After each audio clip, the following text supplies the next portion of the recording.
주님의 이름으로 여러분들을 환영합니다. 한 주간의 삶의 자리가 어떠셨는지요? 여러분, 그 어느 때보다도 오늘 우리의 행동의 반경이 좁아져 있고요, 무엇보다도 안전이 위협받는 그 시대를 우리가 살아가고 있습니다. 한마디로 이 불안의 시대를 우리가 살고 있는 건데요, 그런가 하면 이 불안의 시대에 오늘 우리는 여전히 악한 마귀가 생명 빼앗기 위해서 우는 사자처럼 미혹하는 그런 시대를 우리가 또 살아가고 있습니다. 이러한 시대에 오늘 우리가 자기 자신을 향해서 이런 물음이 있었으면 좋겠어요. 잘 살고 있니? 자기 이름을 넣어서 태문아, 잘 살고 있니?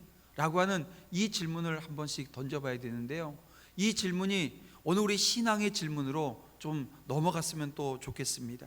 주님의 가신 그 길을 잘 따라가고 있는지 자기 자신을 확인하는 시간이 되었으면 좋겠다는 겁니다.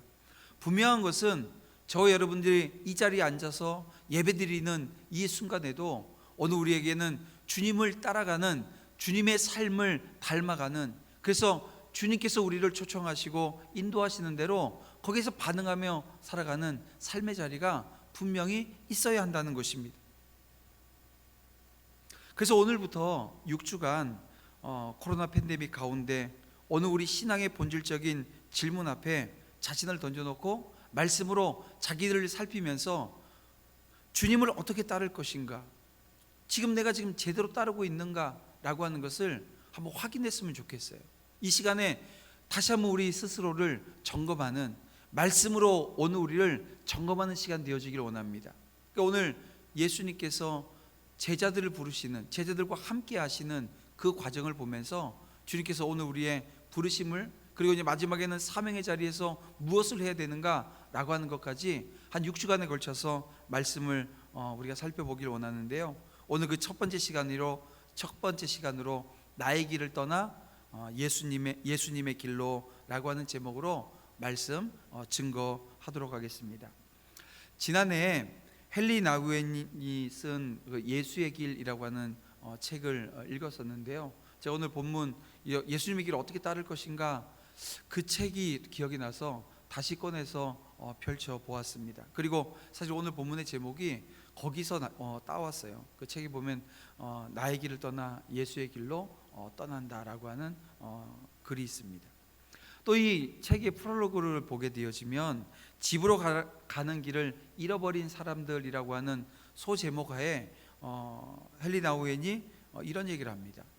인생에 피곤해졌던 사람들, 그러니까는 이리저리 뛰어다니고 이리저리 삶을 살아내기 위해서 막 발부둥치는 그런 사람들, 피곤하지요.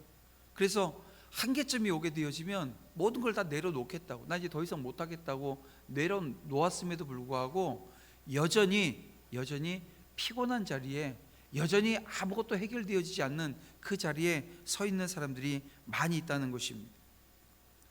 그리고 그 자리에서 오늘 우리를 사랑하시는 주님께서 나를 따르라 이렇게 말씀해 주신다는 거예요. 나를 따르라, 자꾸만 다니지 말고 나를 따르라고, 주저앉아 있지 말고 나를 따르라고 오늘 우리 주님께서 말씀하신다는 거예요. 그리고 그 말씀에 오늘 우리가 반응하게 되어지면 이게 너무나도 쉽게 오늘 우리 인생에 질서가 잡히게 되어진다는 겁니다. 갈피를 잡지 못하던 사람이 구심점을 발견하게 되어지고요, 지독하게 괴롭히던 그 권태가 다 도망가 버린다는 거예요. 왜 그럴까요? 헨리 나우엔은 그 예수님이 나를 따르라 라고 하는 이 말씀에는 이 말씀이 사랑의 음성이라는 거예요. 여러분, 우리는 나를 따르라고 하는 그 사랑의 음성, 주님의 음성을 지금 들은 게 아니라 예전에 들었습니다. 그 시점은 아마 여기 계신 분들 다 다를 거예요. 하지만 그 나를 따르라라고 하는 그 말씀에, 그 음성에 저와 여러분이 반응하고 신앙생활을 시작했었는데요, 지금 이 순간 다시 한번 그 음성 듣기를 원합니다. 처음 내게 들려주셨던 그 음성이 다시 오늘 이 시점에, 오늘 우리 귀에 다시 들려야 되고요, 오늘 우리 심령에 다시 들리는 은혜가 있기를 원해요. 왜냐하면 그 어느 때보다도 우리는 불안하며 살고 있습니다. 어떻게 살아야 할지 막막하기도 합니다. 기진맥진해서 마냥 따분한 사람처럼 그 자리에 그냥 널브러져 있는 사람들도 있습니다. 어떻게 살아야 하는지를, 주님을 따르는 삶이 무엇인지를 여러분 오늘 우리는 다시 말씀을 통해서 회복해 나가야 된다는 거예요. 여러분 영화나 드라마를 보게 되어지면 처음에 잠깐 등장했다가 사라지는 배역들이 있지요. 그 사람들이 하는 역할이 무엇입니까? 주인공이 등장하기까지 분위기를 잡아주는 역할을 하더라고요. 자, 오늘 본문 배경이 그렇습니다. 세례 요한이 예수님을 소개하고 예수님을 알려주고 예수님에 대해서 전해주고 사라지는 역할을 지금 하고 있어요. 하지만 이 세례 요한의 삶이라고 하는 삶이, 그의 인생이 짧았지만 여러분 가볍지 않은 인생을 그가 살아냈던 것을 우리는 알고 있습니다. 여러분 당시의 상황을 다시 한번 그려봤으면 좋겠어요. 그래서 오늘 35절 36절 말씀을 보면, 또 이튿날 요한이 자기 제자 중 두 사람과 함께 섰다가 예수께서 거니심을 보고 말하되 보라 하나님의 어린 양이로다 라고 말씀하는 것을 보게 되어집니다. 세례 요한이 자기 제자들 가운데 두 사람과 함께 섰다가 예수님이 다니시는 것을 보고 그분에 대해서 뭐라고 증거했다고요? 하나님의 어린 양이라고 증거하고 있습니다. 그러니까 지금 세례 요한이 예수님에 대해서 이 두 제자를 향해서 저분이 하나님의 어린 양이다 라고 하는 그 말을 전해주지 않았다고 한다면 여러분 이 제자들은요 그냥 세례 요한의 제자로 머물렀을 가능성이 상당하지요. 그런가 하면 예수님께서 이 공생애를 시작하시면서 어느 한 곳에 머물러 계시지 않고요, 어제나 팔레스타인의 여러 지역을 두루 다니시면서 사역을 하셨습니다.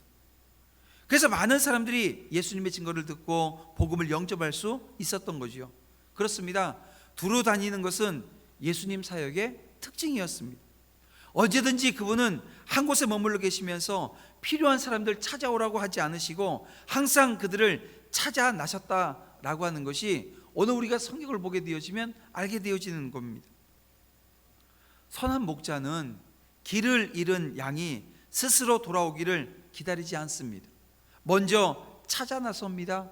양은 인도자가 없이는 길을 찾지 못하는 데다가 양을 노리는 사나운 짐승이 도처에 널려있기 때문에 그래요. 그래서 양을 잃어버렸으면 오기를 기다리지 않아요. 찾습니다. 우리는 예나 지금이나 그리고 앞으로도 변함없이 예수님의 이와 같은 마음을 이해해야 합니다.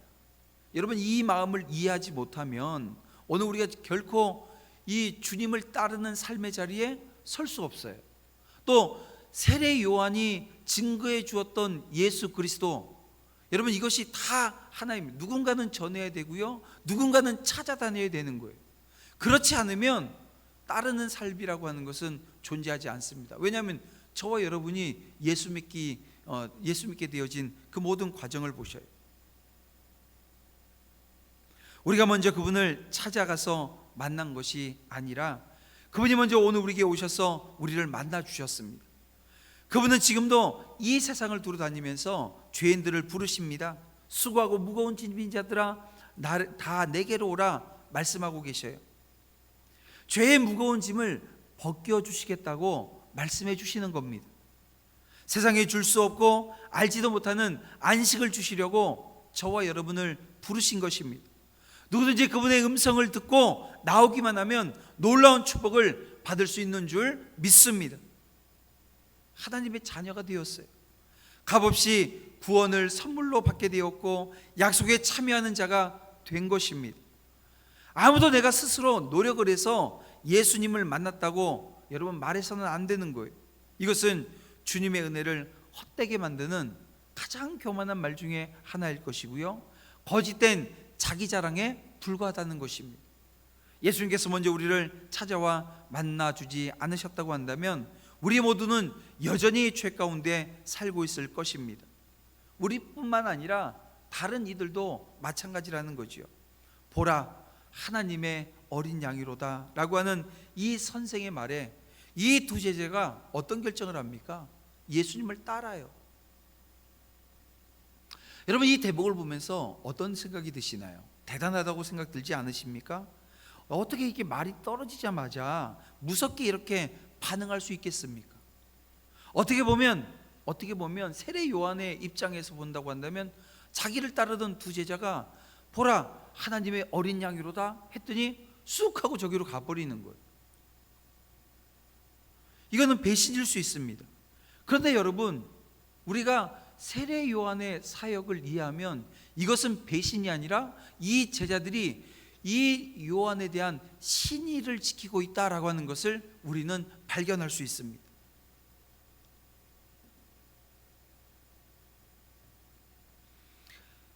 선생이 전한 예수님을 발견하게 되어진 것입니다.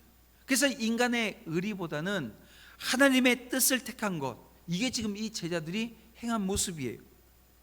가리키는 손가락을 본 것이 아니라 그 손가락이 가리키는 그 대상을 봤던 것이고요, 그분이 예수 그리스도고 주님이라고 하는 사실을 알고서 그분에게 갈 수 있었던 것입니다. 여러분, 예수님 앞에서 이 사람들이 보이는 반응은 대략 한 세 가지로 나눌 수가 있거든요. 그 첫 번째가 뭐합니까? 그분을 배웠고 그분의 입에서 나오는 말씀을 들었어요. 그가 행하시는 일들을 모두 보았습니다. 그럼에도 불구하고 깨닫지 못하는 거예요. 이것이 바로 예수님 당시의 유대인들, 특히 이 종교 지도자들이 그런 모습을 가지고 있었습니다. 또 둘째는 예수님의 말씀을 듣고 깨닫기는 하지만 뭘 못해요? 결단은 하지 못하는 사람들입니다. 예수님께서 하시는 말씀이 옳다고 인정하면서도 제자가 되려고 하는 요청에 응하지 못하는 용기 없는 사람들, 예나 지금이나 여전히 존재하지요. 마지막 세 번째는 깨달아 알게 된 것을 즉시 행동으로 옮기는 사람들입니다. 어떤 사람들입니까? 베드로와 안드레, 야고보와 요한, 마태 등 주의 부르심, 즉 제자가 되라고 하는 요청을 받았을 때 즉시 응한 사람들입니다. 바로 예수님을 향한 그 신뢰가 그만큼 크고 깊었다라고 하는 것을 알게 되어지는데요. 여러분, 오늘 우리는 어떻습니까? 여러분, 오늘 우리가 이 아침에 이렇게 주의 전에 올라와서 함께 예배드리고 있다라고 하는 것은 저와 여러분은 세 번째에 속하는 사람들 아니에요? 오늘 우리는 주님의 부르심을 받고 즉각적으로 순종하고 또 즉각적으로 반응하는, 행동하는 믿음의 사람들이라는 것이죠. 미래에 대한 어떤 보장도 없는 상태에서 자신의 인생을 송두리째 던질 수 있다는 것은 여러분 참으로 용기 있는 행동이 아닐 수가 없습니다. 주의 제자들은 주님의 요청 앞에서 이와 같이 했고요, 오늘 저와 여러분에게도 이러한 용기가 옛날에만 있으면 안 되는 거예요. 지금 있어야 되는 거예요. 지금 이 시점에 내게 그 용기가 있는가 다시 한번 점검하자고요. 교회 안에 주의 말씀을 깨달아 아는 이들, 진리의 지식을 가진 사람들이 참으로 많습니다. 그러나 여러분, 나를 따르라 라고 하는 주님의 요청에 선뜻 나서려고 하는 사람들이 얼마나 있는가 한번 보세요. 이렇게 주변을 돌아보지 마시고요, 자기 자신을 향해서 한번 물어보세요. 나는 나를 따르라 라고 하는 주님의 음성에 지금 어떻게 반응하고 있는가? 나는 지금 이 두 제자처럼 즉각적으로 지금 따라 나서고 있는가? 아니면 요거 생각해보고 저거 한번 재보고 요것이 걸리고 저것이 문제되어지는 상황 때문에 나중이요, 지금은 아닙니다, 이렇게 지금 반응하고 있지는 않냐는 거예요. 무슨 말입니까? 나를 따르라고 하는 주님의 음성이 지금도 여전히 존재하지만, 지금도 선포되어지고 있지만, 이게 많은 사람들이 그 자리에 주님이 나를 따르라 말씀하시는 그 말씀에 반응하지 못하는 그런 모습들이 있다는 겁니다. 왜 그럴까요? 확신하지 못하기 때문에 그래요. 나를 버리는 일이 결코 쉽지 않음을 알기 때문에 그렇습니다. 아무 조건도 제시함이 없이 주님, 내가 여기 있습니다, 나를 보내소서, 이렇게 대답할 수 있는 사람들이 적은 시대에 오늘 우리는 신앙생활을 하고 있어요. 그런데 이런 현실을 보고 계시는 하나님의 마음, 우리 아버지의 마음은 어떠실까요? 답답하지 않으시겠습니까? 사랑하는 성도 여러분, 여러분은 지금 어떤 상태이십니까? 주님의 음성을 듣고도 마치 듣지 못한 것처럼 행동하거나 포기해야 될 여러 가지 때문에 머뭇거리고 있지는 않으신지요? 만약 그런 모습이 오늘 우리 안에 있다고 한다면 가장 먼저 해야 될 것은 회개하는 것입니다. 주님의 뜻이 무엇인지, 그분이 내게 요구하는 바가 어떤 것인지 깨달았다고 한다면 여러분, 우리는 즉각적으로 실행해야 됩니다. 반응해야 됩니다. 믿음은 구체적인 행동이 있어야 주님께 인정받는 거예요. 자, 이제 주님께서 이렇게 그 요한을 떠나서 자신에게 온 이 두 제자에게 질문을 하십니다. 38절입니다. 예수께서 돌이켜 그 따르는 것을 보시고 물어 이르시되 무엇을 구하느냐? 여러분, 요한을 떠나 자신을 쫓는 이 두 청년에게 예수님께서 무엇을 원하느냐고 지금 물으십니다. 여러분 보세요. 누가 누구를 따르면 왜 따르게 되어집니까? 목적이 있으니까 따르는 거 아니에요? 무엇을 얻고자 아무것도 얻는 게 없는데 무작정 따르는 경우 있어요? 없다는 겁니다. 여러분 마찬가지. 오늘 우리가 예수님을 쫓는데 아무 이유 없이, 아무 목적 없이 예수님을 쫓는 게 아닙니다. 무언가 원하는 바가 있기에 그것을 얻고자 그분을 따라 나선 거지요. 원하는 것이 무엇인지 그 내용들은 사람마다 개인차가 있을 것이지만 아무 목적 없이 예수님의 제자가 되겠다고 따르는 이들은 없다는 거예요. 요한의 제자였던 이 두 사람도 예수님에 대해서 거는 기대가 있었기 때문에 아마 쫓았을 것입니다. 그리고 이를 아시는 주님께서 이렇게 질문하시는 거예요. 무엇을 구하느냐고. 오늘 우리 각 사람에게 예수님께서 이렇게 물으신다고 한다면 여러분은 무엇을 답하시겠습니까? 여러분에게 예수님께서 무엇을 원하니, 무엇을 구하니 이렇게 물으시면 여러분은 뭐라고 답하시겠냐는 거예요. 여러분, 이것은 우리가 정말 심사숙고해야 될 내용 아니겠습니까? 예수님의 이 질문에 우리가 무엇을 대답해야 되겠어요? 근데 오늘 본문에 보면 이게 동문서답처럼 들립니다. 뭐냐면 무엇을 원하니? 그랬더니 이 제자들이 뭐라 그래요? 예수님, 어디 거하십니까? 이렇게 묻습니다. 여러분, 사람들이 무엇을 원하느냐고 예수님께서 묻게 되어지면 이 반응은 또 두 가지예요. 뭐냐면 자신의 속내를 감추고 이 거짓을 대답하는 사람들이 있습니다. 여전히 있어요. 그리고 있는 그대로 정직하게 대답하는 사람들도 있다는 것입니다. 무엇을 원하느냐는 예수님의 질문을 바꿔서 그들은 이 질문에 직접적으로 대답하지 않아요. 그러면서 뭐라고 얘기해요? 어디 계시느냐고. 무슨 말입니까? 예수님, 지금 어디 묵고 계셔요? 지금 어디 살고 계세요? 예수님 집은 지금 어디십니까? 라고 하는 이야기지요. 자, 그러면 이 제자들이 왜 예수님에게 어디 묵고 계신지, 그곳이 어디인지 왜 지금 이것을 궁금해하고 묻는지 우리는 그 속마음을 알아야 됩니다. 여러분, 그것은 여기서부터 우리가 헤아릴 수 있어요. 이게 세례 요한의 제자였는데 보라, 하나님의 어린 양이로다 라고 하는 이 말씀에 반응을 했다는 거죠. 그러니까 결국은 세례 요한이 계속해서 이 땅에 오실 그 주님, 회개하라 회개하라 외치면서 그들에게 가르쳤던 그 예수님을 만난 거예요. 그런데 너희가 무엇을 원하느냐? 자기가 구할 것이 그 한마디로 돈이요, 권력이요, 명예요, 이렇게 얘기할 수 없다는 거예요. 그들은 여러분, 예수님이 어디에 계신지, 그분의 집이 어디인지, 어느 길로 가야 하는지, 그분과 함께 지내면 어떤 것을 보고 어떤 것을 경험할 수 있는지 이게 다 궁금했던 거예요.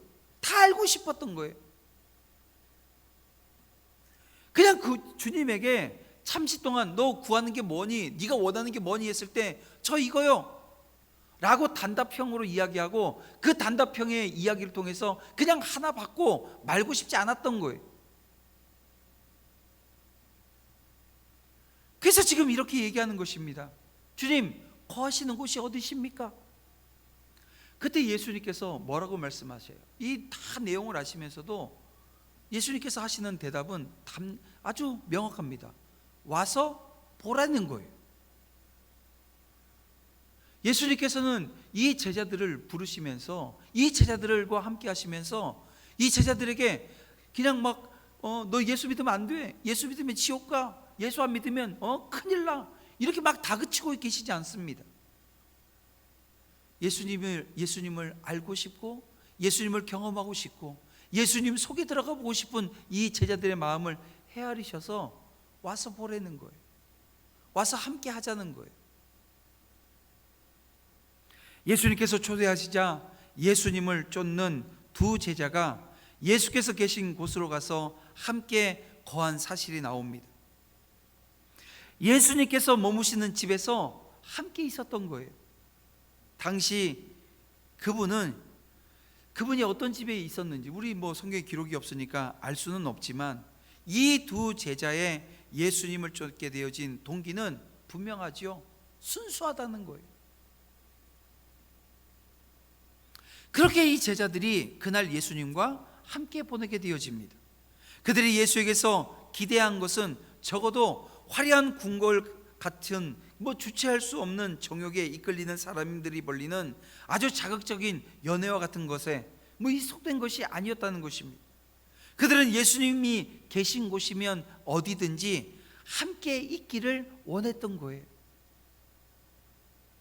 그리고 진정한 예수님의 제자가 되기를 원하는 사람들이 이 가져야 될 그 마음가짐이라고 하는 것을 지금 오늘 본문은 우리에게 보여주고 있는 것입니다. 여러분, 예수님께서는 이 제자들을 부르시면서 와서 봐라, 와서 봐라, 내가 어떻게 너희들과 함께하고 있는지 보라는 거예요. 그리고 말씀하십니다. 나를 따라오라고, 나를 쫓으라고 이 이후에 말씀해 주셨어요. 오늘도 그분의 제자로 선택되어진 모든 이들에게 이 과정은 동일한 줄 압니다. 여러분, 이제 오늘 우리가 다시 한번 선택하고 다시 한번 반응할 순간입니다.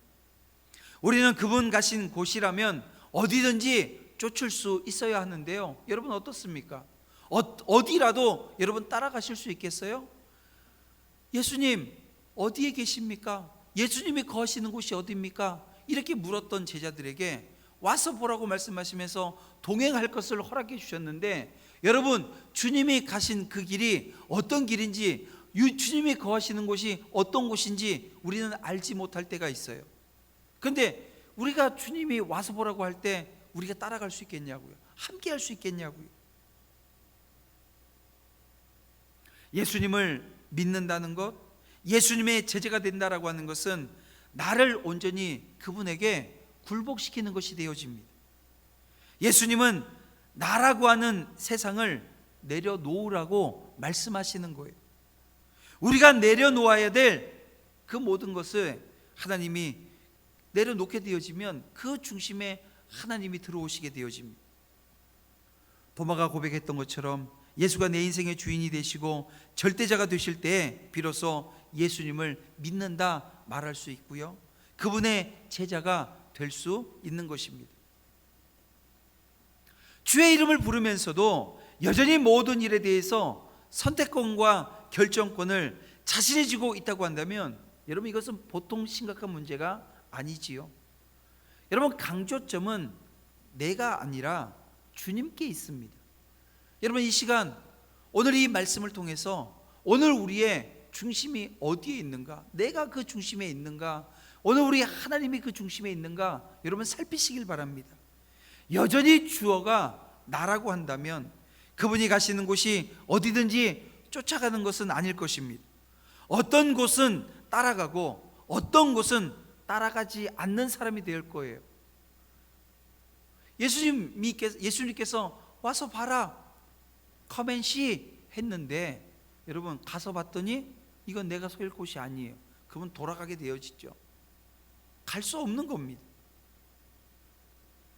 주님이 수많은 환자를 고쳐주시고 기적의 떡을 먹이시는 곳에는 언제나 수많은 사람들이 쫓았습니다. 인산인해를 이루었어요. 제자의 수가 얼마나 많았는지 모릅니다. 수만 명이 예수님을 쫓았어요. 하지만 그분이 겟세마네 동산에서 체포되고 끌려가실 때를 보십시오. 여러분, 그 주님을, 지금 오늘 본문에 주님을 따르겠다고, 주님을 쫓겠다고 주님과 3년 동안 동고동락했던 이 제자들조차도 여러분 대부분 그 자리를 피한 사실을 우리는 주목해야 합니다.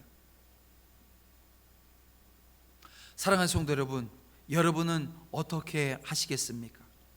누가 어떤 선택을 했는지 여러분 이건 별로 중요한 것이 아닙니다. 지금 내가 어떻게 선택할 것인가, 이게 여러분 중요한 거예요. 예수님께서 어디로 가시든지 쫓을 사람이 될 것인가, 아니면 조건적으로 자신이 원하는 곳만 쫓을 것인가, 오늘 우리는 선택해야 된다는 것입니다. 나를 따르라고 하는 주님의 음성은 나를 떠나 하나님을 향하는 부름입니다.